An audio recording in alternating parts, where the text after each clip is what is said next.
Tim, we'll send you a work order.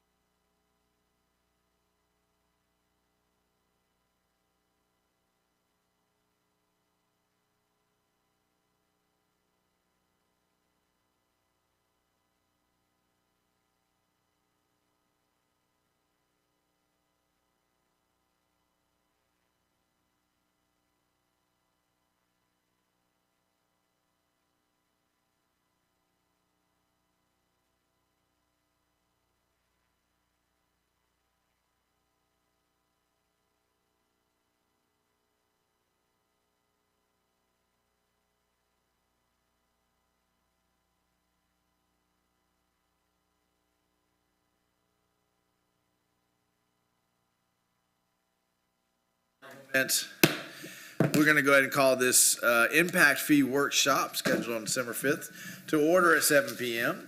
Do I have a motion from Commissioner Barton, a second from Commissioner Mazon to approve the agenda as it was published? Do you have any comments, questions, motion for the dais? Public comments, questions on motion on the floor? Seeing none, all those in favor signify by saying aye. Aye. Motion passes unanimously. We're going to jump right into our one and only item of consideration tonight. Mr. Manager, you're going to take us away, or are you handing the mic to Assistant Manager Dallas? The second choice. All right. Mr. Mayor. Pass Dallas the is going mic to lead around. the presentation tonight, to lead the discussion and the presentation tonight. Good evening, Mr. Mayor, City Commissioners. As the Commission recalls, last budget year, the Commission directed us to proceed down the path of implementing impact fees for transportation and for general government buildings. We have then since contracted with Tyndall Oliver, now Bench, to produce a study for us. City staff has worked with Bench and their team for a year getting the study and getting everything hammered out, and we're happy to present tonight to you the results of that impact fee study. Gwen Camp from Bench will be here to present the majority of the presentation to you. Tonight we are looking for direction from the Commission if you want to proceed down the route of impact fees and proceed to the next step, which will be drafting of ordinances and public hearings to implement those impact fees, as well as get some direction from the Commission if you do decide to proceed with impact fees on what level, what rate of impact fee you'd like us to bring back for your consideration. And with that, I'll turn it over to Nguyen. So if we answer that question yes right now, we could be done. Is that sure? Okay. Yeah. All right. Just keep that in mind. I can go to the last slide. Good evening, Negan Camp with Benish. So the presentation is organized to just give you a little bit background, and actually Dallas did most of it, and then go through the technical study and then the next steps. So the background was the city has been experiencing growth, and to be able to address the infrastructure needs associated with that, you were interested in potentially exploring impact fees. And the study focused on public buildings and multimodal transportation. Impact fees, as you know, they are a one-time capital charge to new development, and their goal is to cover the cost of new capacity needs. They help implement capital improvement plans. They try to maintain the current level of service in terms of the capacity, and they calculate the cost of growth. They are most needed when there's high growth and limited alternative fundings. They cannot be used for maintenance operations, but they do help those programs by freeing up general tax dollars. The study is using what we call a consumption-based methodology. It basically charges new growth for the value of the infrastructure that it's consuming. And it's very common throughout Florida. Fees are calculated at a rate that they cannot generate sufficient revenues to correct existing deficiencies, and that's one of the requirements. The study establishes the maximum defensible rates, but then the Commission has the option to always adopt them at a reduced percentage if you choose to. And there are multiple legal requirements. Some of the more important ones are that the rates need to be based on most recent and localized data. There's a minimum of 90-day notice requirements after the adoption before the fees are implemented. If there's any challenge, the government has the burden of showing that their fees are correct instead of the other side showing they are incorrect. And there's some other requirements as well. Last year, we had the House Bill 337 pass, and that established some limits, how much the fees can be increased, how often they can be updated. It doesn't so much apply to new fees, but once you adopt them, you cannot increase the fee more than once every 4 years. And then whenever it is increased, there's a cap unless the city can show there are extraordinary circumstances that require exceeding that cap. So that's more down the road, but the most important part is what you adopt today will be in effect for a minimum of 4 years.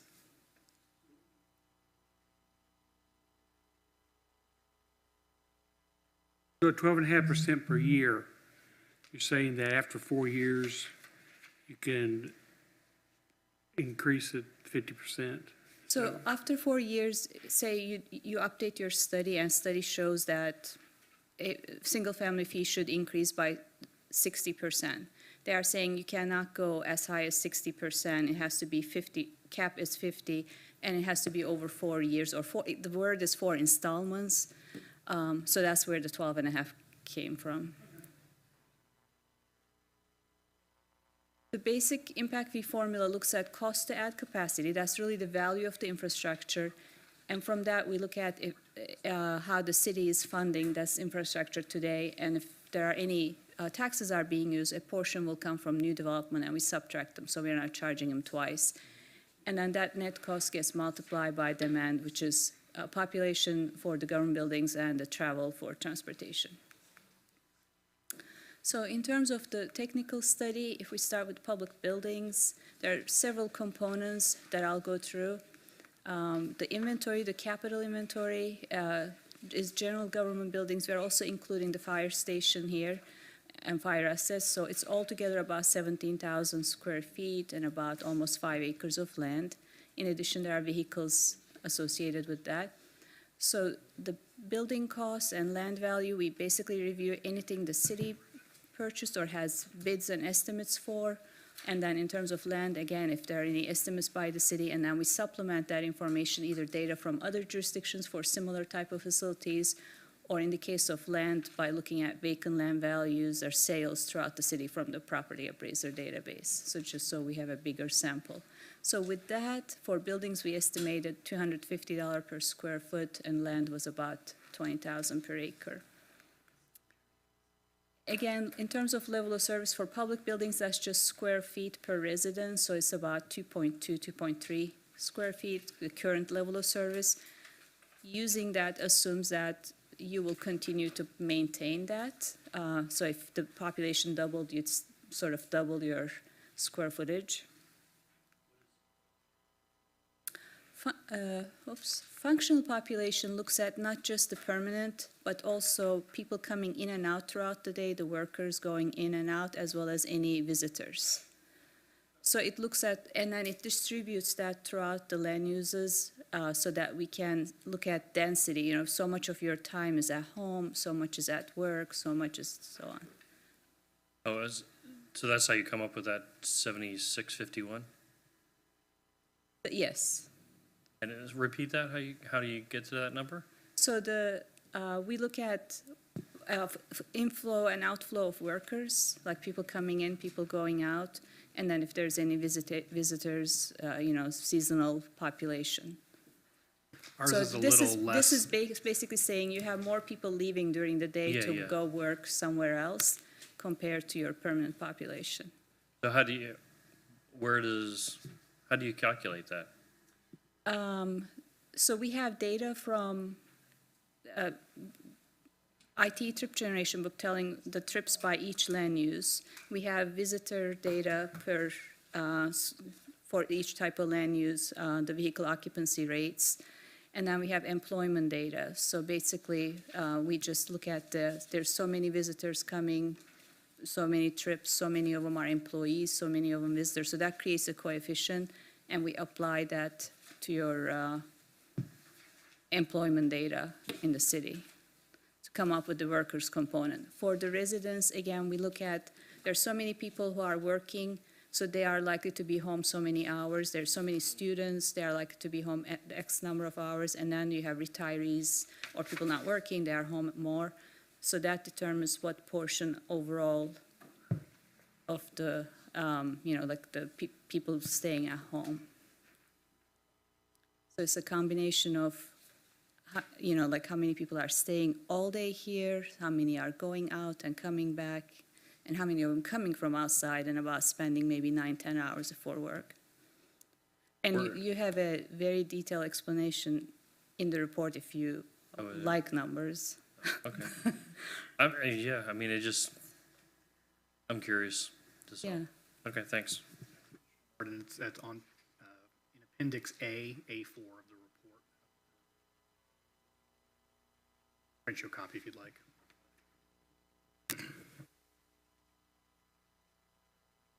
So overall, between buildings, land, and vehicles, the total asset value associated with public buildings or general government buildings is about 6.3 million. And that divided by population is about $825 per person. So that basically tells us that up to this point, the community invested at a rate of about $800 per person. So that's our starting point to charge new development. This is something the community achieved, and we want them to contribute at that rate. Kind of, that's the thought process.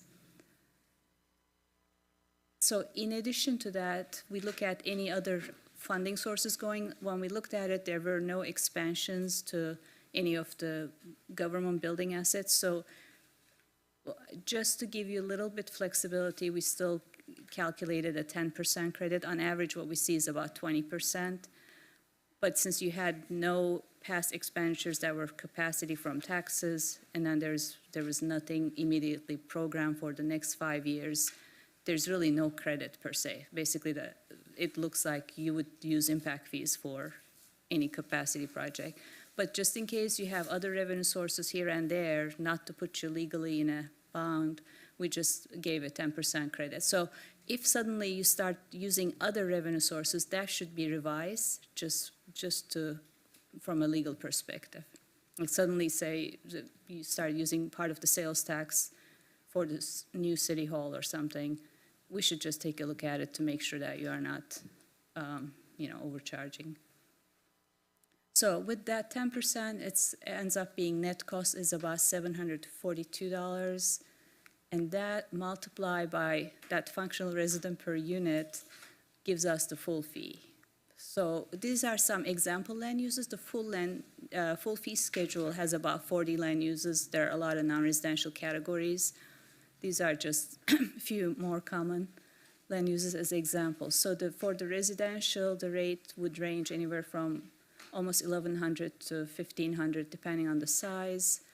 And then non-residential typically charge on a per 1,000 square foot basis. So office would be about $720, industrial is $370, and so on. And this chart provides a fee comparison. So public buildings are not, so there are a couple things with them. They are not as common. Also, they are not perfectly uniform as far as the type of buildings included. Sometimes it's strictly city hall, public works type buildings. Sometimes they include law enforcement buildings. Like in your case, we included fire station with it. So it's a little hard to have a very good apples to apples comparison, but your fee compared to this group is on the higher side. This is, like for single family, this is ranging from $300 to almost $2,000. So yours would be on the higher side, but you have both fire and government buildings in the same fee. So that's part of the reason. So the revenue projections with the full fee, it will be about $200,000 to $300,000 per year. And our understanding is you are interested in building a new city hall. That may be the next project associated with this impact fee program. So that was estimated at $1.6 million. You can build new fire stations. You can have additions to the existing buildings as well. So that's about, and then the fire stations were estimated at $2.5 million. As far as the type of projects, again, eligible, any new government buildings, additions, land purchase for future buildings, new vehicles, new additional vehicles, not replacement, but additional vehicles, they all be eligible to be funded with the impact fee. Transportation, so that formula is a little different, so just wanted to kind of walk you through it. So 1 lane mile, we start with the cost of lane mile, is estimated at 2.4 million. So if you have a 1 mile of road with 2 lanes, it's costing 4.8 million to build it. That road carries a capacity of 11,700. So cost per person miles of capacity is about 200. So that basically says every time we add a new person, for that person to travel 1 mile is costing the transportation infrastructure $200. That's just sort of a unit cost. An average home generates 32 person miles of travel per day. So those two multiply gives us total impact cost of 6,600. And then we subtract the credit, anything from other sources, so the net fee is the difference, is about 5,600. So just kind of wanted to give you a understanding. So the 1 lane mile, is that 1 lane each way? 1 lane, one way. So like if you have 1 mile of road with 2 lanes, it's 4.8 million. So this is just single lane, one way.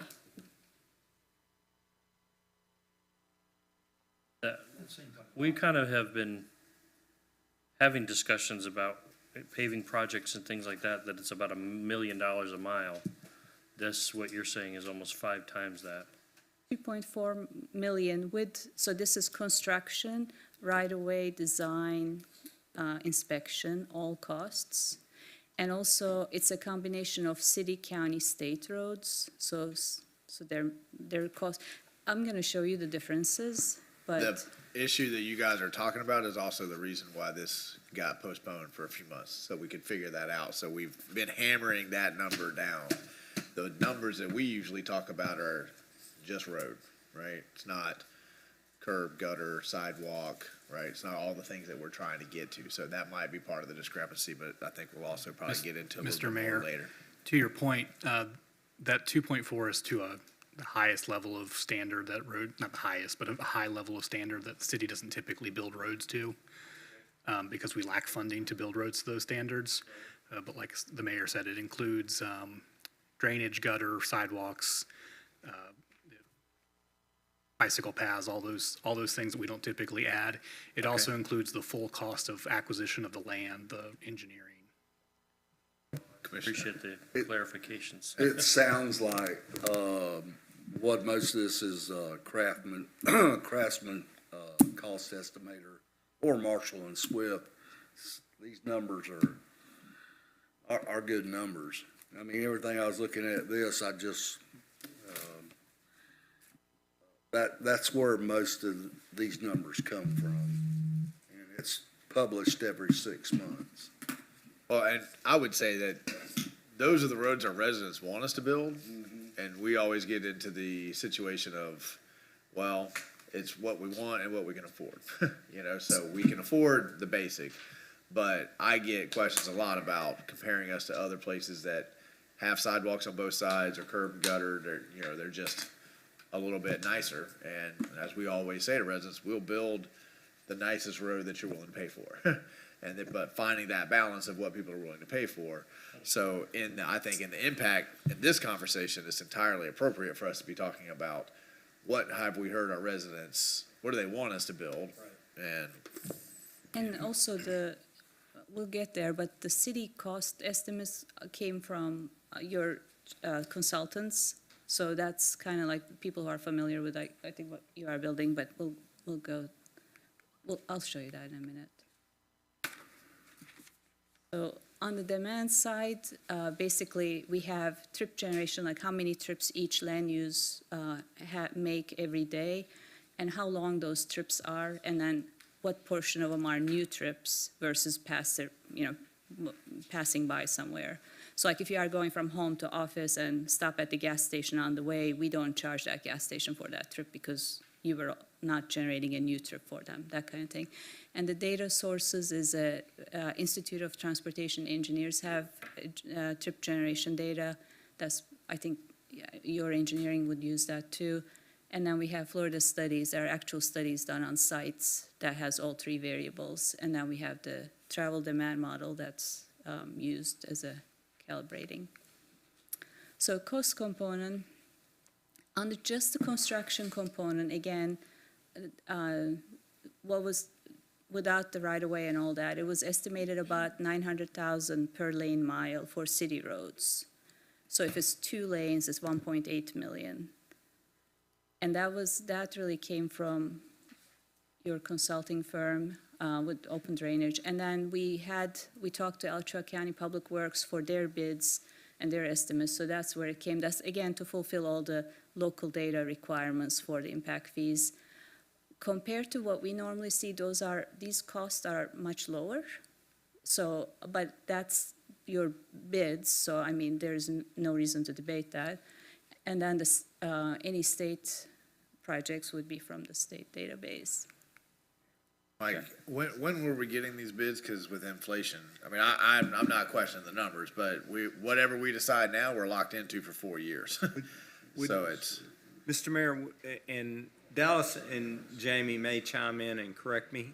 A lot of this work was done during a period of time that I wasn't sitting at the desk.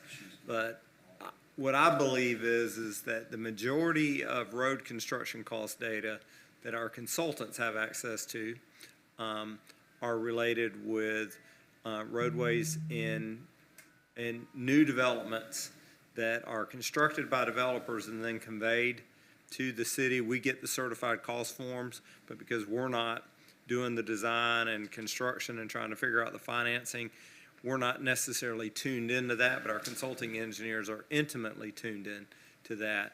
The roadway projects that we've been working on, that Jamie's been bidding and constructing, is somewhat less than that, but we generally don't construct, to the mayor's point, to those standards. In a new subdivision, we see curb and gutter, both sides of the road, sidewalks, typically one or both sides of the road, streetlights, and they will go ahead and put in the land cost, because they'll factor it in.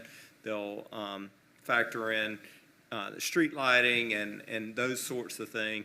And so I presume that's why we're seeing different numbers here than whenever we give you cost estimating for, say, Southwest 15th, for example, city street, but we have proposed to about $1 million a mile, but that doesn't include the design fee, and it's open swale. We're not proposing curb and gutter, at least on the majority of it. And so I think those explain the differences between what she's reporting, which I believe is accurate information, and what we report at other times, which I also believe is accurate information. Well, and my only point to this board is, because I think all of this is great information, but what we want to get to is what's the max and where we're going to go to, right? Because if we compare it to the fire assessment fee, we got a max of, like, when it was first done, $350, and the commission at that point went all the way down to $25, right? So my point is, when we consider where we're going to end, because I think that should be the meat of our workshop tonight, just remember that we're with that number for 4 years. Inflation is 12% a year, right? I'm just trying to lay that groundwork. So we'll go back to the history. I'm sorry, Commissioner Coleman, you had a? No, because I'll be getting in the weeds, and I don't want to Okay. get in the weeds. All right, so again, just like the county and state, city roads, we also have the same type of process for the state roads. And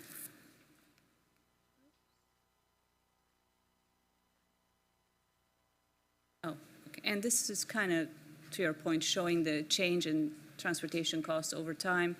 We had the boom, and then we had the Great Recession when the costs went down, and then since then we've been seeing increase, which is only getting worse more recently. Okay, so overall, this is, again, this chart shows all the components. The city costs are estimated at $1.5 million almost, county is 2.6 million, state is 2.7, and we basically combine them based on the lane miles in the city. So that gave us overall like 2.3 million. And then credit looks at any other revenue sources going to that system, city, county, state roads. And currently, city is using all its funding for resurfacing and maintenance. There's really no expansion per se. County has some gas tax and state impact fees, and then the state also has their funds. So with that, annual expenditures coming from those three sources is about 15 million for the entire system, and we recognize a credit for that. And on that one note is something I think you know this, but fuel taxes are obviously, you get the question that transportation has this dedicated revenue source. Why are the fees so high, and why is all this problem? And it's usually, they do have the fuel tax, but it's on a per gallon basis and it's not indexed. State taxes are allowed to be indexed, but local tax are not. So basically what we are seeing, like a penny in mid-90s is only worth about 50% of its value today as a revenue source. It's not a very efficient revenue source, and that's why transportation is always being discussed in terms of funding. So then with all that, the single family 2,000 square feet is calculated at about 5,600. Multifamily is 38, and then these are again some example non-residential land uses on a per 1,000 square feet basis. One other component is, again, this fee is calculating for all roads. So the travel that's handled by city roads is about 15%. So usually the legal advice we get, if you wanted to charge the full fee, just make sure that you have projects either helping county and state roads in terms of capacity. If you are building parallel roads that are reducing the congestion on a state road or a county road, therefore increasing capacity, or maybe you can advance some of their projects or contribute some level. So it should be spent in all three types of roads if it's going to be the full fee, or otherwise some jurisdictions chose just to use their portion, which would be about almost $900. So this is giving you a comparison to several cities, and you can see the fees are ranging anywhere from 1,000 to about almost 7,000. Part of that is that decision, whether they are charging only for city travel or they are charging for all travel. And then this is giving you a few more cities and Electro County, and then several more counties. And, your fees are more at the county level because it's including right now the fees, including all roads in that sense. So with all roads, the revenues would be about 850 to 1.3 million per year.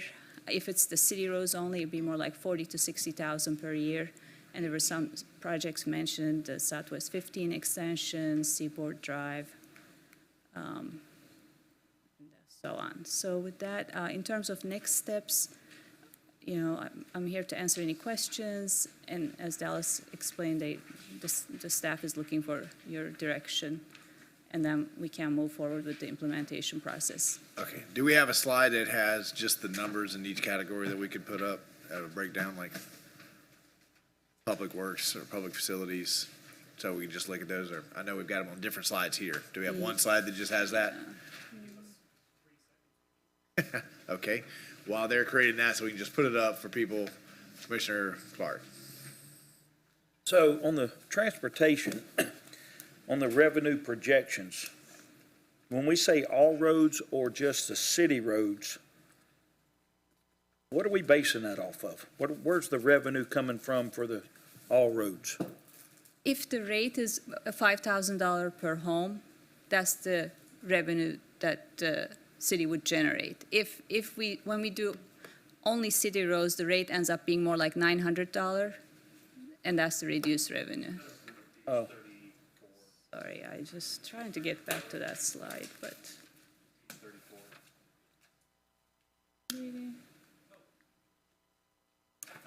Oh, sorry. Sabotage. Any other questions while we're? Commissioner Farnsworth. So some of these comparisons from these other cities, like Deltona or Bartow, they're from like 2006 and 2005, so they're This really Older. much older. I mean, they're not really comparable, in my opinion, as to Yeah, where we stand now. right. That's what we try to put the study dates so you have an idea, and as well as the assessment portion, which is the policy decision of potentially reducing it. We were sort of looking, Well, and guys, and from my perspective, I don't necessarily need to understand this formula. I don't need to be an expert on this. We've paid money to have a study, which we legally needed to do so that we could defend the numbers. These are the numbers that we got back that our consultant and our staff agree on.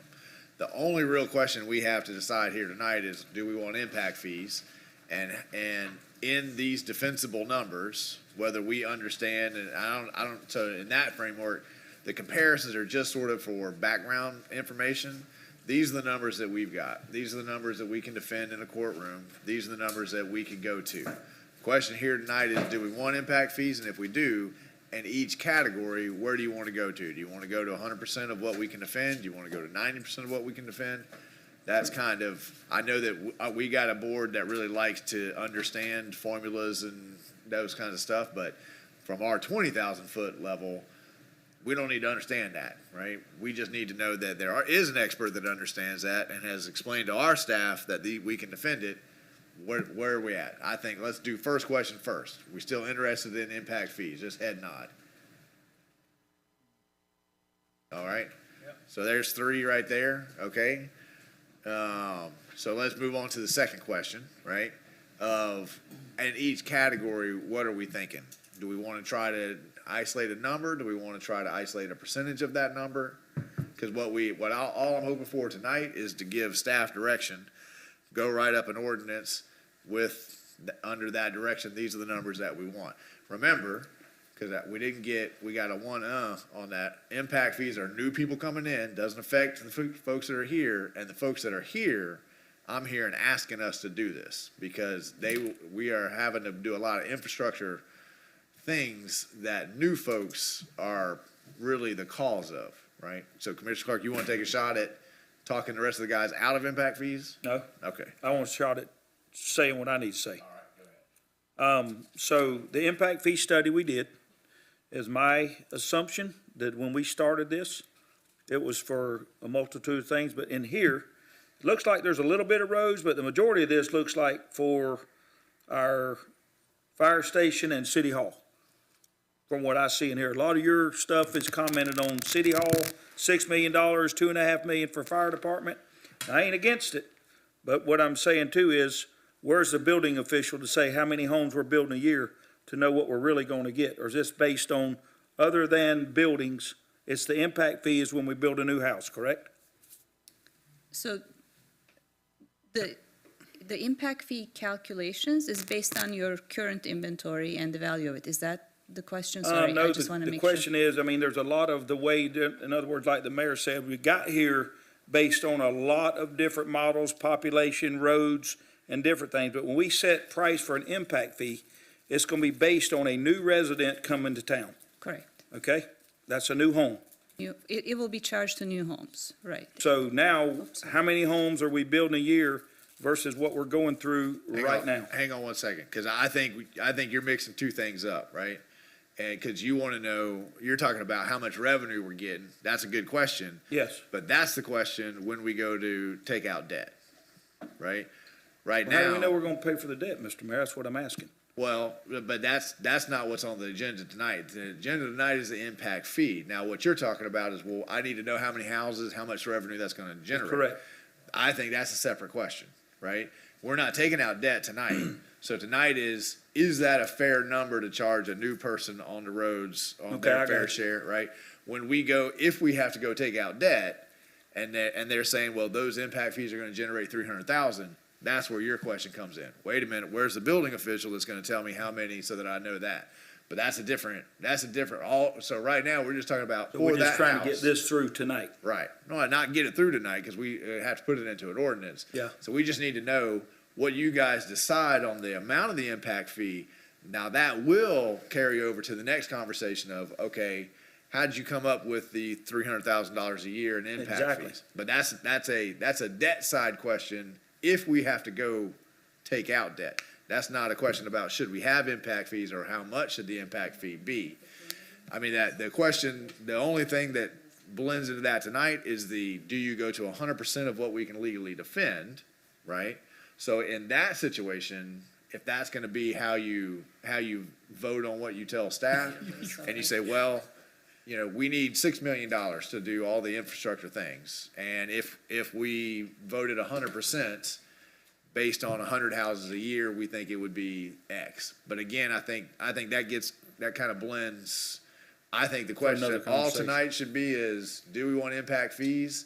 And how much do we think that the new folks should be paying for the infrastructure burdens that their complimentary decision to join us here in Newberry is bringing with them? Okay, That make second, sense? it makes total sense. But the second question, we're still sitting here talking about generating a different revenue stream, correct? That's what this is for.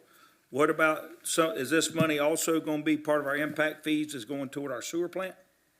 Mr. Or Mayor, is you that- have, We've you have already got different those impact fees. fees for We've already those. got those fees. Is that already what's generated now in our building permits? We get our sewer and our water and our stuff? That's kind of the pay for that? And Next, Mr. Mayor, please. in your budget this year, you authorized staff to proceed with this same study, but for water and wastewater fees to ensure that we're collecting the appropriate amount. But you are already collecting impact fees for water and wastewater. So that's what we're gonna And so call that it. we can go above the 12.5%. Okay, Right. so that's what we're gonna call that side then is impact fees, because that's the questions I'm getting from constituents, that we already got impact fees. And For water, they're wastewater. right in one way, For water, for wastewater. wastewater and stuff, we're generating the money to pay for our plant, but not, this is totally different. And existing residents aren't paying any of this. They've already paid their, No, I know that, I know what that part, I'm just, And just to clarify. because we're um, getting, the impact fee word is getting around that we got impact fee, and now we already got an impact fee, we're adding an impact fee. So let's just be clear on where this is at. The impact fees are restricted revenue, so the impact fees that are collected for water and wastewater can only be spent to expand the water and wastewater systems. Just like if the commission were to adopt road impact fees, we could only spend that money to expand your capacity in your transportation network. The mayor is correct. I just do want to clarify that those numbers that Nguyen presented in terms of annual revenue are based off of our historical building permit issuances, as well as our projected building permit issuances for the next 3 to 5 years.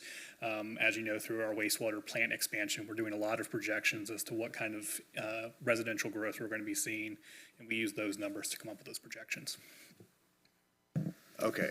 So back to, I've already got 3 head nods, maybe 4 now, but this needs to be part of our annual budget. As I heard somebody say, these cities did it years ago, that's why they're ahead of the game. I think we're right on track, right? I think that we are still a small city, right? I think 20, 30 years from now, they're gonna look back on you guys and say, those guys set the table for all the beautiful things that we are able to see now in our city, sidewalks, curbs and gutters, all of those kinds of things, right? So now the question is, out of these, I got 2 charts up here, right? The left is your government buildings and the right. Left is government, transportation. right is transportation, right? And what I'm seeing up here is that the transportation is a bigger, not the government buildings, right? So we are focused on transportation greater than we are public buildings. What are we feeling at 100%, 90%, 50%? What are we thinking here? Commissioner Farnsworth? Taking in consideration, this is going to be a 4-year period. Taking in consideration all the new housing is going to be impacting our current residents and along with our roads and the needs to upgrade and improve our facilities. I think we should go for the maximum amount. It's going to be paid by the new people coming into town. And if they go anyplace else, they're going to be paying those impact fees anyhow. So I think it's only right that they pay for them front and not burden our citizens with it. So I'm all for going 100%. It's a pass-through cost, one-time, new residents. And I mean, there, I think and that's why I think staff included the comparisons. I mean, I think even these numbers put us very competitive with the cities around us, right? We're still underneath what you would pay if you went and built in a different city, right? Or in the county. Commissioner Coleman, you were reaching for the mic?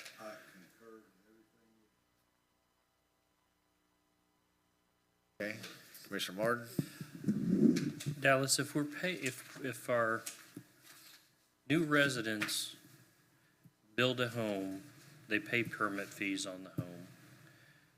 What is the difference again between the permits and why do we go the impact route versus just increasing the permit fees? Your building permit fees are restricted by state law to only fund the cost of issuing a building permit and implementing the building code. So we cannot collect generally more revenue than it takes for us to actually implement the building code. So the cost of your building department your building department can't be a revenue generator for the city, essentially.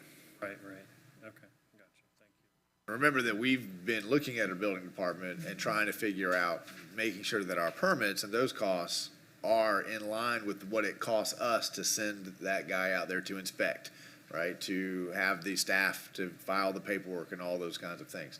So they're also that's a pass-through cost. It's how much it costs us, and the resident who's building is paying that cost. But they're not for infrastructure that the whole city uses. They're just for your. Okay, I got two that say bring us back an ordinance with these numbers in them. I got a head nod for that. Is there anything else that we need to discuss?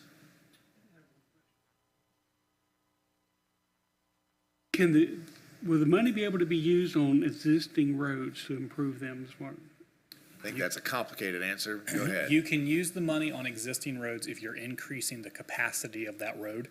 So if you're just replacing the road with the same road, you can't use these funds. But if you're widening it, you're bringing it to a higher level that can Adding turn lanes. Exactly. If you're increasing the capacity of the road, then you can use impact fees. A lot of impact fee projects you see throughout the state are a mix of different funding sources to get to the capacity issue. Also, this is a multimodal transportation impact fee, so you could add sidewalks on existing roads. So there's that use too, bike lanes, sidewalks. And I can't think of a conversation that we've had on this dais in the past 2 years that isn't addressed by this conversation, right? The Bev's Burgers, right? That neighborhood, we need a turn lane. Well, why do they need a turn lane? Because we're growing, right? So everybody should be paying.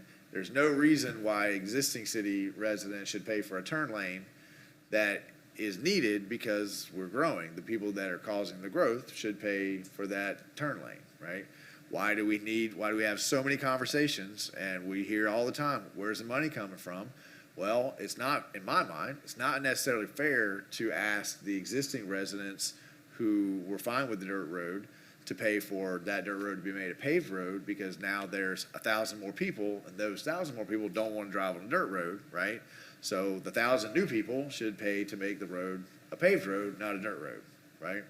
I grew up here and we were fine with dirt roads, right? Because there was only 5 people on the dirt road. The dirt road was 5 for 5 people. Now we got 8,000 people on that road and they're complaining about the road, right? So again, all of these are issues that are associated legally and rightfully so with the growth, right? Commissioner Martin? Well, the only counterpoint to that is if we dropped a housing development in there, we're not going to approve the housing development unless they improve the road to get there to begin with. Although this should probably be a much easier decision for me, and I understand the discussions. I don't know. I'm not in favor of going the route that we're going on it as a whole. Partially, yes, but not as a whole. I mean, there's obviously 3 people up here, and that's the majority to move forward. So I'm not holding up the train or anything, but I'm just saying there's something about this that is a little problematic for me. But I want to go to this that's point. no big thing. I do want to go to this point because right now, the way we've been handling these developments is through developers agreement where we make it, where we agree, okay, you're bringing this. If we had impact fees, what would our new system be? Clearly, the developer still has to have a share in that, but the developer is gonna say, well, wait a minute, each house is gonna be paying 7,000 for the road, so how does that work? One thing on that, if the developer is improving, not very site-specific, but is improving a collector road or so on, they get dollar by dollar credit against the impact fees they owe. So that's a recent change. So they don't get charged twice. And, yeah, I just wanted to, it's a nuance or differentiation, I believe. Normally, when someone proposes a subdivision adjacent to a city street and we think it impacts that city street, we generally bring forth recommendations about what improvement they should make to the adjacent city street. But we've never come to the commission and say, hey, when they build out 200 homes, it's going to add this many trips to Southwest 15th Avenue where the schools are located. And it's going to cause us to have to add turn lanes to Southwest 15th Avenue, which is what we're currently designing.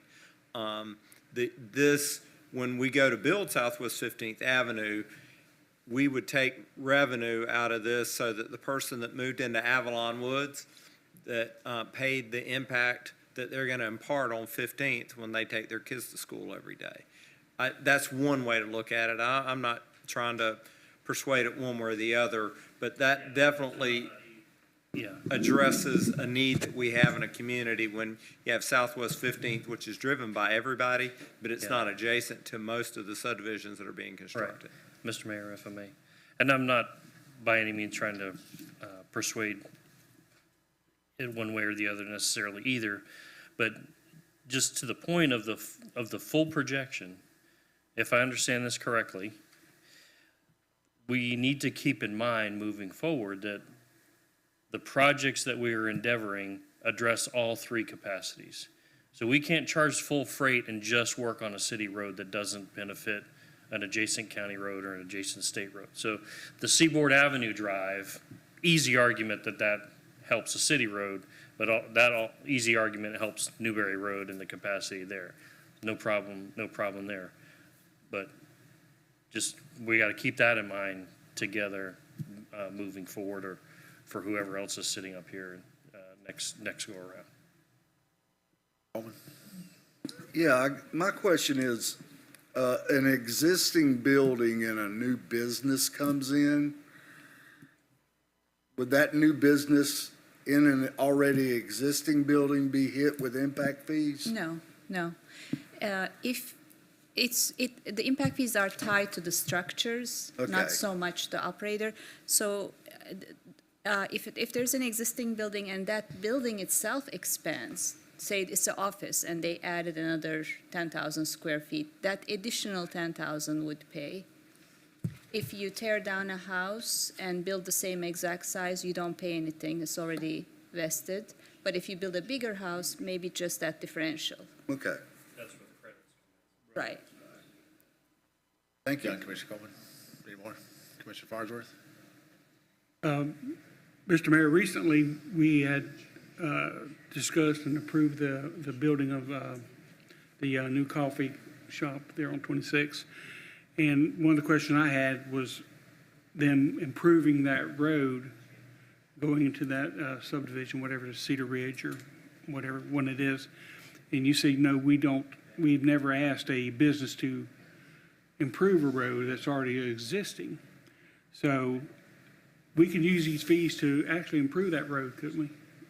Because, Right. okay. As long as we're increasing the capacity, which is needed because of the growth, those fees could be addressed. And I take Commissioner Martin's point. I mean, this is, and where people get in trouble with development fees is because they're not paying attention to the differentiations between where that's appropriate, where it's not appropriate. Right now, off the top of my head, I can't think of a project that this board has been considering that isn't associated with the growth, isn't a citywide need, right? And so there will absolutely be times where something is happening and they'll say, well, we can't use development fees for that. But from my perspective right now, City Hall, right, if we've sat through presentations talking about the formulas for number of FTEs per population, so that expansion is associated with growth, right? 15th Seaboard associated with growth. I mean, 30th associated with growth. We got to get another way out. And so the reason why this is such a simple equation in my head is because 90% of the conversations I have with residents are about this topic anyway, are about growth, right? They're about, well, when are you going to fix this? Well, our answer has generally been, well, we have to have the density, right? We have to have a developer who wants to come in and build 4 houses per acre in order to have enough money to pave that road. But I think Mike is making a good point. All of those are improvements right around it. It doesn't help us get to how do you get to the citywide improvements that need to be made, right? Like the whole conversation about expanding, widening up 15th, adding those turn lanes to get people in, that's not any one development's issue, right? That's the whole town's issue, right? And it's the whole town's issue, not because of the 5,000 people who were here 15, 20 years ago. It's because of the new 3,000 or 4,000 people that have joined us in that time, right? And those folks are still going to kind of they're going to get a pass, right? And it's going to be the next 3,000 people who come in who are going to help us figure that out. I will say that I have a hard time understanding why there's any hesitance in it because, I mean, the fees are going to be passed on to the new residents and it's going to help the citizens of all the citizens of Newberry. So I don't know why we wouldn't approve this. It just doesn't.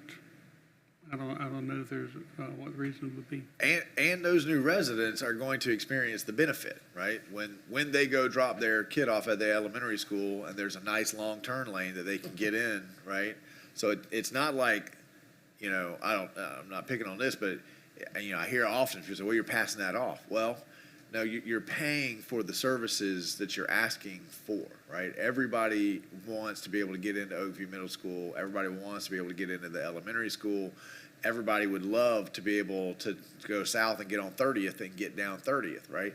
These are not burdens. I'm paying for my fair share of the services that we get calls all the time asking us for. I don't know how many times I've talked to Commissioner Clark, who's got off the phone with somebody saying, when are y'all going to do this, right?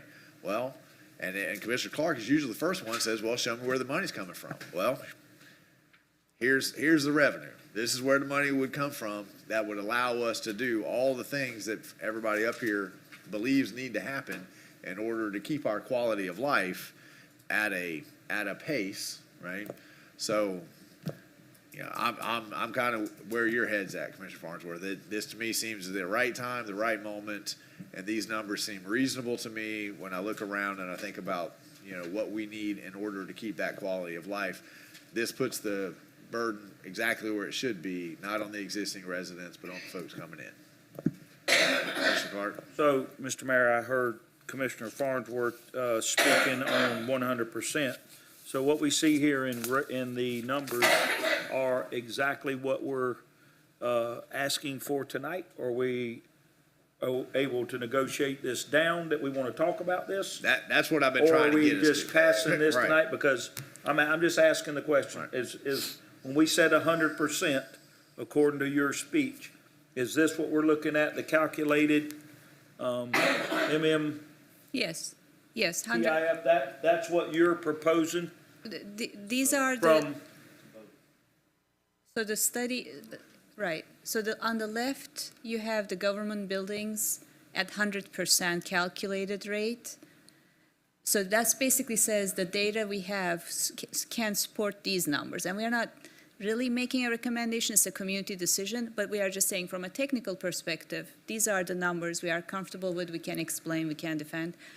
On the transportation side is this second table. so So, we would add these together, 100%? yes. They'll come in separate ordinances. We're not going to vote on anything tonight. It's a workshop. All we're going to say is staff, go develop the ordinances, develop one ordinance for government buildings and land use, one ordinance for transportation, and then the direction that we need, and we could say 100, we could say anything we want tonight, and then change the numbers when it actually comes to us, right? So you could say develop an ordinance at 100%, and then we could all sleep on it and say, well, maybe, as a nod towards, I'm not exactly sure what, because we're gonna be stuck with these numbers for 4 years, and inflation is pretty high, right? So I think in 4 years, these numbers are not gonna be paying for the burdens themselves, right? But that's all we're doing tonight, is saying, staff, go develop an ordinance at 100%, go develop an ordinance at 90%, that kind of a thing. I want to be clear. So it should take me a minute. I ain't quite as smart as the rest of y'all. On the government building side, on the government building land use, those numbers are for whom and when? For a new home, New home? when they come and they pull a permit, if the home is 1,500 square foot or Okay. less. There's a they'll pay- homeowner. Right, And now we come over here. There's a single family, 2,000. This is the transportation. yes, He builds the permit, pulls Yes. the permit. This also yes, gets tacked on yes, to the same resident that's 15 to 2,500 square foot, and he's 2,000 or over, yes. he's there. So Okay. he would pay both, right? We'd pay both. Right. And along with your water, other impact fees. Right. And I think that the vast majority of the homes are bought are gonna be bought from a developer. So all of these fees are gonna be wrapped up into your mortgage. Now, if I go out and I build my own house, well, then I'm gonna write those checks. I'm gonna write my connection fee checks, right? Just like I always have had to, right? But for the vast majority of the folks that are moving to us, they're not their own builder. They're coming in and they're buying a home at whatever that price is, and that price will have these fees worked into it. And right? that's why I want to get my head wrapped around it, because it is a pass-through cost. I mean, it's going to be. But But it I still wanna makes the price of the house go up 10,000. Right. But to me, I think that when we talk about pass-through, I think that's the right term, right? This is how much you coming to Newberry costs us. Yeah. Right? And so we're passing that to you, and we can defend these numbers, but, we've spent a lot of time arguing about these numbers, and generally the argument is these numbers should be higher, right? But these are numbers that everybody feels like we can defend. Okay. Commissioner Coleman? I'm gonna throw a wrench in this now real quick, even though I'm for it. What you're gonna be hearing is, I've been a resident here for 30 years, or I've been here my whole life, whatever. And this person decides to upgrade on another part of his, a different parcel and build a brand new house. He already is a tax-paying citizen here. Do you see where I'm going with this My question one? would be, what's he doing with the old house? He's gonna sell it. There you go. New person moves in, new impact. So when he goes to sell the old house, he's gonna tack on Agreed. all those fees to the old house, because that's the market rate, that's what it is.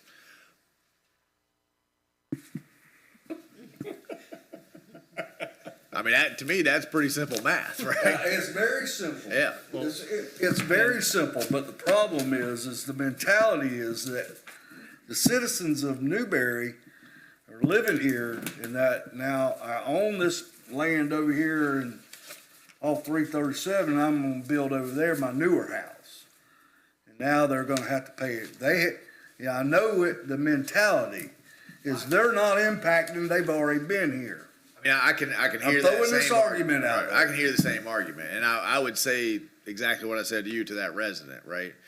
That when you sell that house, right, you're going to make sure that you sell that at a market rate, which you're going to get those impact fees back from, right? But you are doubling the number of houses. You had a house, you added another house, you're selling that house, other people are coming in, there's the impact, right? Right.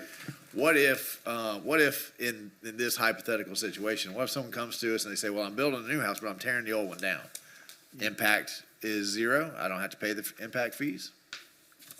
I don't see that happening, but, Unless it's the same exact parcel.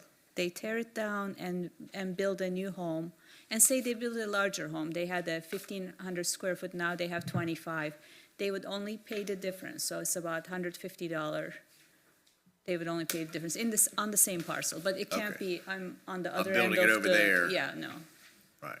And Mr. Mayor, your staff team is pretty familiar with this on the water wastewater side. I'll give you an example to Commissioner Coleman's point.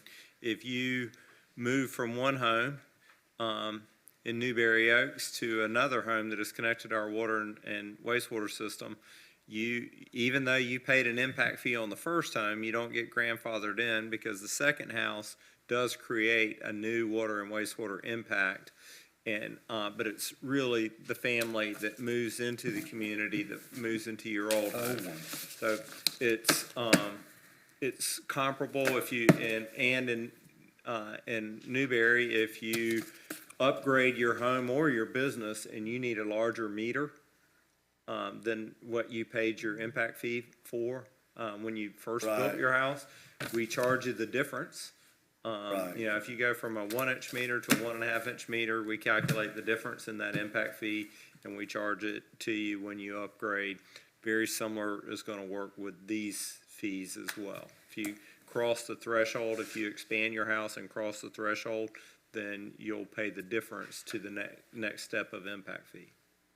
And in my mind, if the accusation is that it's hypothetically possible that at some point in time, there could exist a situation where it's not perfectly fair, I would simply say, well, let's say we table it, we don't want to do this, right? Well, we still need these road improvements. We still need to do all these things. What is the alternative idea? Because at my time up here, you can do property taxes, which in my mind, that is grossly unfair all of the time, because now everyone is paying, even when they're not the ones that are causing the issue, right? So that's a power you have. You can do it through property taxes. You could just ignore the problem, right? But then every time someone calls you, don't call me, right? Tell them we're not fixing that road. It's gonna stay just the way it is, because we're not increasing, so it's at the service level you bought in at, right? We could increase some permit fees, but those are, again, they need to be associated with the cost that it actually takes us to inspect the home and those kinds of things. So what is if it's not impact fees, and I've had this conversation with residents too, if it's not impact fees, tell me the other mechanism that we could have to do the things that we need to do, because we are not talking about doing anything that are wants. Everything that we're talking about are infrastructure needs. So if you don't want impact fees, tell me your mechanism to get the money here to do what we want to do. Well, the big deal here is that the person that's moving into the already existing house, the only way this argument is clear is that the person that's building their new house, because you can't charge them impact fees for buying the existing house. Right. So the only difference for him to get his money back is in the price of when he sells. And that part I will get, and Right. because I believe when we have builders that come in here and they say, well, if you increase this permit fee, right, I'm gonna have to increase the cost of that house. And I understand theoretically that's true, but I never see housing prices go up and down. No one ever says, well, last night the commission put a $5,000 into that $300,000 house is $305,000, right? That's just not the way the house sells for the market value, right? And if that house, if he's got $100,000, but the market value will let him sell that house for $500,000, he's not going to say, well, I'm just going to sell it for $200,000, because he's going to sell it for whatever the most he can get out of the market. So there's absolutely a relationship here. But then I go back to what are our sister cities around us, and we're still, even at 100% of those numbers, we're still under or very comparable. And when you add in the other savings that you get when you come to Newberry, I would still say that it would still be cheaper to live in the city of Newberry than anywhere else. I was hit, I was like Commissioner Clark. I've had several phone calls, well, more than several. And, well, you're penalizing these people to move and do. I said, that's not penalizing. This is what it is in my head, is that the people that already exist here are the ones that are being burdened by all the population that's coming here. So instead of adding more taxes to the people that already live here, we're just saying, hey, you impact us, and that's how I explained it. That you're coming here, you're impacting the flow of traffic and stuff like that, and that's how I've been saying it. I mean, And I think that's and true. telling them that I'm for it.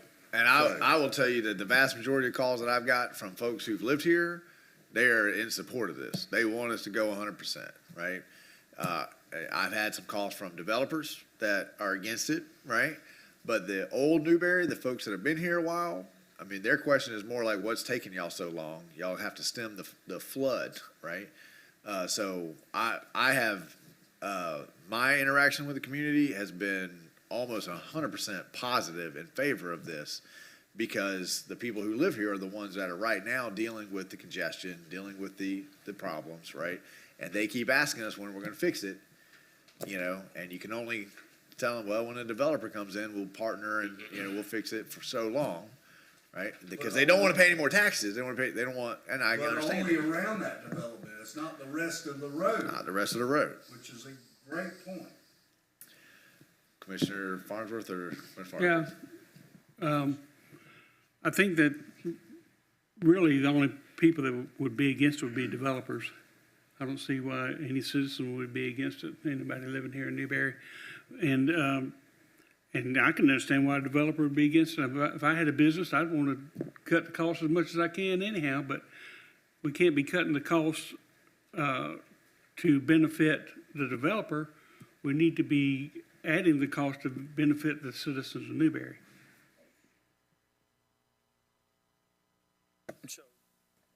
Mr. Mayor, there again, not against it, but what I was asking, I think sometimes we get into these studies and we got the study, it's a great study. So tonight is, we're gonna vote whether we want the impact fee? Tonight, we're Or gonna we just a give, resolution?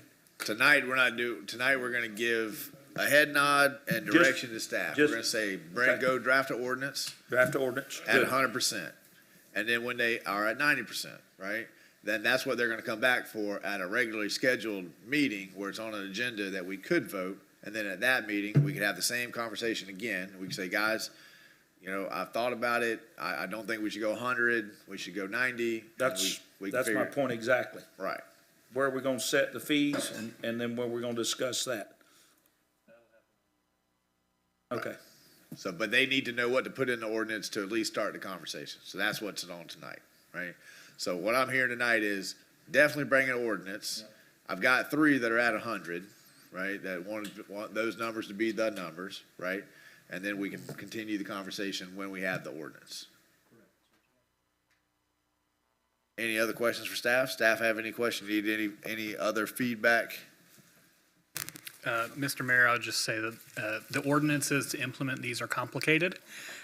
We will be using a special counsel out of Tallahassee who specializes in these. So I guess I say all that this will not be on next Monday night's agenda. The ordinance will probably come back either at the second meeting in January or in February.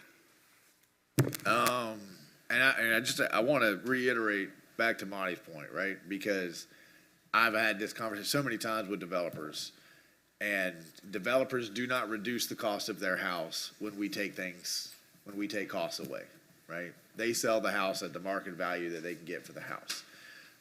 And so I think that collectively, there's certainly a relationship there, but this is not a one-for-one, right? So, which speaks to that pass-through comment, right? So this could be a pass-through to the resident. It could just be that the developer has a cut in the profit margin because they can only sell that house for $280,000. So instead of making $100,000, they make $93,000, right?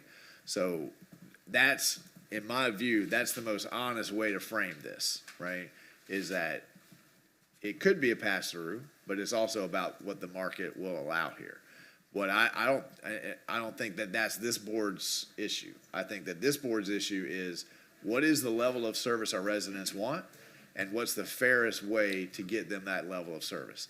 I think we have overwhelming resident response that they want a higher level of service when it comes to roads. And I don't think there's a person up here who has heard a different message from any resident, right?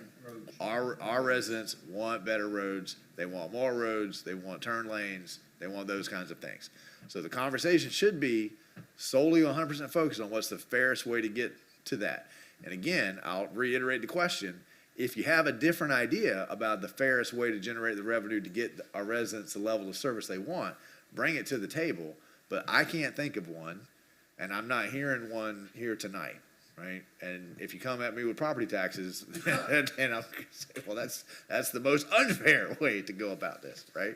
So between tonight and if anybody has that idea, but what I've always admired about this board is, I really don't like the fiscal conservatives who maintain fiscal conservativeness by kicking the can down the road and making it be some other person's problem. And this board has fixed a lot of the issues that were created by that mentality, right? Well, I don't want to spend any money, so I'm going to let every truck in the city get run into the ground. I don't want to spend any money, so I'm going to let the fire department put a rock outside the door to keep the door closed because I don't want to spend any money, right? So I think this is the fairest way of going into the future of keeping that. We are fiscally conservative, but we are making sure that we're paying our fair share as we go about it. We're not just arbitrarily creating an illusion that we're fiscally conservative because we just kicked the can down the road. We're not going to fix this road so we can keep money down, and then some commission 20 years from now has to spend 3 times that much to fix it because we didn't do our job. So, any last comments up here, Commissioner Martin? No? Any last comments up here? One more time, staff, anything you need to hear? Miss Peggy, you're the member of the public. You have to, by default, you have to say something. No, I think y'all made a great argument. Thank you, ma'am. If there are no other questions, if there are no questions, comments, we'll look for that ordinance in February. We are adjourned.